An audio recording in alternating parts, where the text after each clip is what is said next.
Hi, if you want to add contact photo on this Samsung Galaxy S22 Ultra, then firstly open the phone app. Here go in the contacts and choose a contact which you want to add a photo.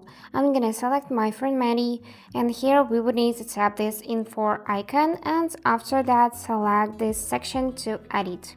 Now just tap the profile icon and we have several options for the profile photo. For example, we can choose one of these people.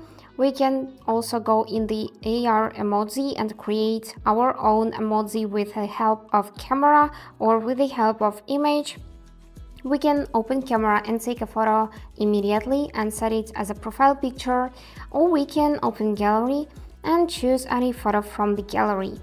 So I'm gonna select this cute lady here, and after that, to save these changes you just need to select save button, and here is how your new contact will look in the contact list. And that's it for today. I hope this video was helpful and thank you for watching.